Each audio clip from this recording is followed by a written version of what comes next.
Welcome to episode 25 of Followers of the Cross podcast. This is your host, Jason Reynolds. This is part 2 of the interview with Lucas Miles, pastor, author, filmmaker, and a man who loves God. Episode 1 talked about the movie Crowning Jewels that Lucas recently produced. He plans to distribute the movie in 2017. In this episode, Lucas will talk about Nimrod, the historical man that was involved in some of the major rebellions against God. This includes the Tower of Babel and Nineveh. Lucas will be producing a movie at an undetermined date on Nimrod. Lucas also will tell you about the study guide that is available for free for his book, Good God. And now I'll let Lucas tell you more about his projects. You had mentioned to me recently also that you are possibly starting a documentary soon. Can you tell me anything about that? Definitely, yeah. I was actually just working on some pre-production for that before we got on the phone here, and we are in pre-production for a documentary called Nimrod, Architect of Babel. And this is sort of a passion project for me. We're marketing it as really a sort of a biblical history or ancient history documentary, but it's impossible to separate the story of Nimrod from, really the Christian themes that run alongside of it. And, for those maybe, coming across this interview that don't have a lot of familiarity, Nimrod was the name that Scripture references in Genesis about the man who really was responsible, and that Jewish tradition also holds responsible for constructing the Tower of Babel. And later he went on to build Nineveh and also Babylon. And the interesting thing about Nimrod, the word Nimrod, it just means we will rebel. And so more than likely, Nimrod wasn't actually his real name. It was just a title that was given to him based upon his characteristics or his personality. And so according to Jewish tradition, they believed that the Tower of Babel was constructed not just to build a big tall building, but it was constructed as a revolt against the flood of Noah and for potential protection if God were to ever send another flood. And so obviously, if you know the Bible story, God promises that he'll never send another flood. He promises on his faithfulness. And so this is a group of people that are specifically coming against God, not trusting him.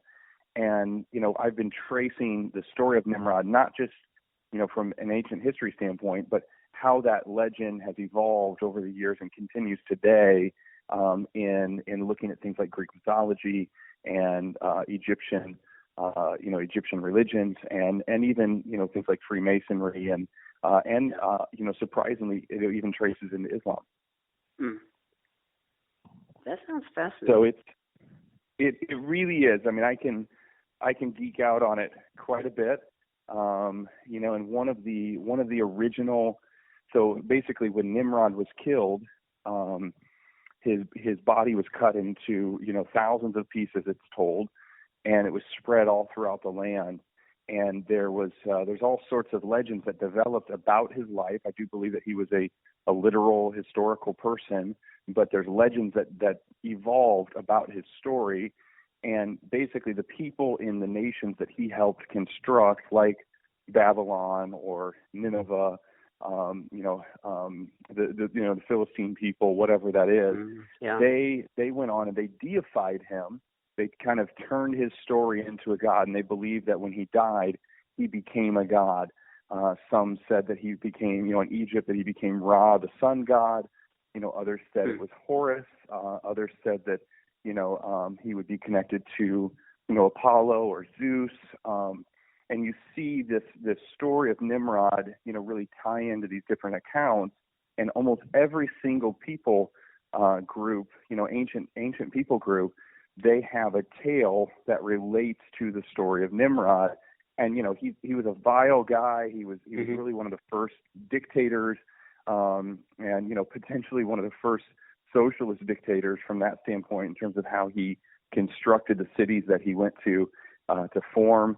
And it's really, really fascinating. So there's a lot there. One of the gods that he was the early gods that he was believed to be deified into was Baal, and people are familiar with Scripture know the name Baal, and so Baal was associated with an ox or a bull, and the reason is because there was a legend about Nimrod killing this giant bull, and so when he died, he kind of took on this identity as what they believed.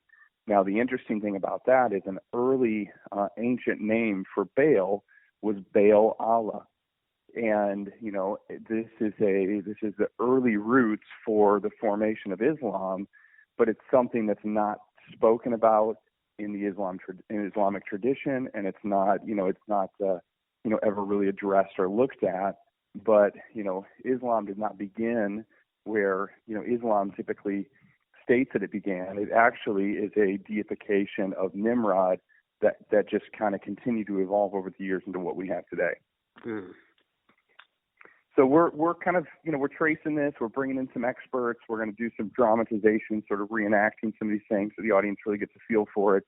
It'll be something very similar to what you see on maybe the History Channel or, maybe some Netflix documentaries. And so we're super excited about this project. We've gotten some great responses from distributors so far, and really excited just to bring the story of Nimrod to life and educate the audience and dive into some of these mysteries of how this ancient story is really entangled with some of our modern traditions. Yeah, it's interesting that he's tied into Babylon, Nineveh, and like you said, Islam, with all of those being some of the most anti-biblical forces out of the Bible or even in modern day. Absolutely, and it's from a Christian standpoint, I really believe that the story of Nimrod he was essentially the first type of Antichrist. He came as a direct revolt against God. When you trace his lineage back, as it's talked about in Scripture, and then also pulling in some Jewish tradition and those things, we see that he was a descendant of the Nephilim. And so he would have been in that lineage. So he's referred to in a lot of cultures as a giant. And whether or not he was a physical giant or he was just he was just some sort of just kind of powerful rebel against God. We don't know for sure. But there is his story is complete. It is as anti-God as you can get. And the interesting thing, you see that even in Freemasonry and different secret societies and things today, that continues to be just a infatuation that they have with this character Nimrod. And so it's obviously, I think, bigger than just one person, but we're really tracing this story to kind of show some of these themes. And hopefully, hopefully at the end of the day, the audience can kind of draw their own conclusion about it. But our desire is that, some people might, really look to themselves and evaluate their own lives and some of the things that they're putting their trust in, and walk away with, maybe a little bit deeper relationship with the Lord as a result of, seeing some of the opposition that has existed over the years. That's fascinating. Now, what distribution vehicle are you looking at, and do you have any idea of a possible? Yeah, so it's probably early for that one for us to make like a blanket response about it. We'll be looking at a lot of usual channels, things like Netflix, distributors that have maybe some good relationships as far as documentary work goes. Those are very appealing to us. So if those will be things that we're developing, and we certainly have some names of some of those distributors, but I tend not to say those until we actually have a deal in place. But we haven't worked with a group like PureFlix. I haven't worked with them directly. That would be an interesting group to work with at some point in my career. So I love what they're doing. So there's a lot of channels for. When I say channels, I just mean distribution paths for something like this. And this could be a good example of a project that might do really well even in some film festivals early on. And so, that's always a consideration too. But I think what we're going to have is a product that is, very comparable to anything that you might see on History Channel or, major on-demand platforms. Okay, awesome. Well, are you working on any other projects, whether it's multimedia or books or church planting that you'd like to talk about? Let's see here. Still, we actually just got back from a trip to Africa, and we were in Kenya for a couple weeks at the first part of July.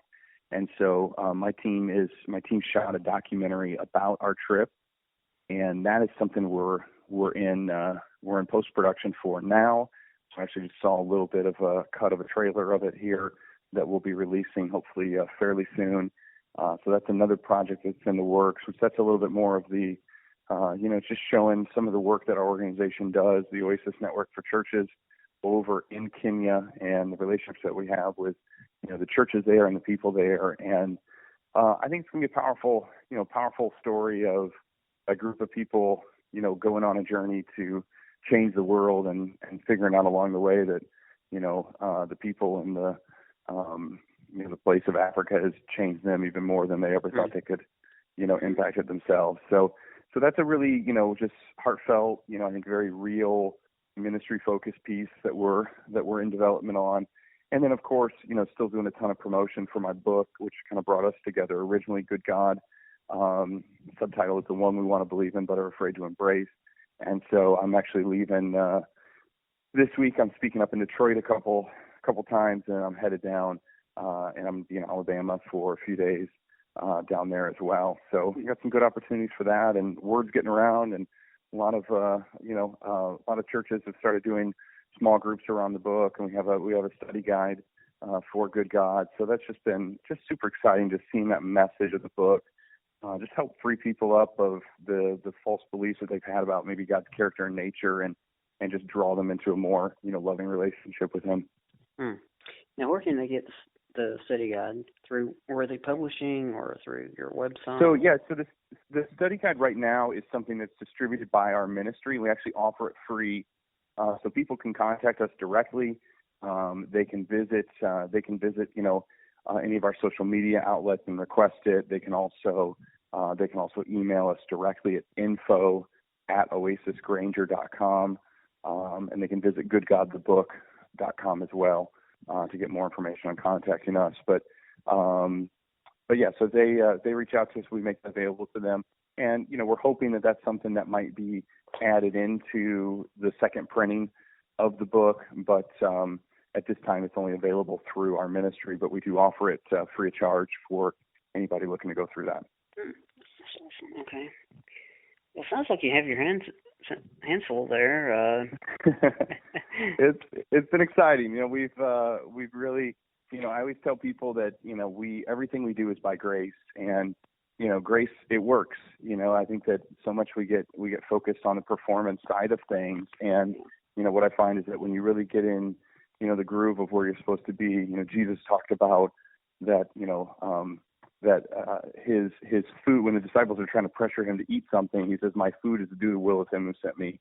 And I just always have had a belief that when you're really doing what God's called you to do, it's going to feed you and charge you and just ignite you. And we're experiencing that right now. And so it's just a joy to wake up every morning and jump into these things and just keep moving ahead. So we're thankful that we get the opportunity to do it.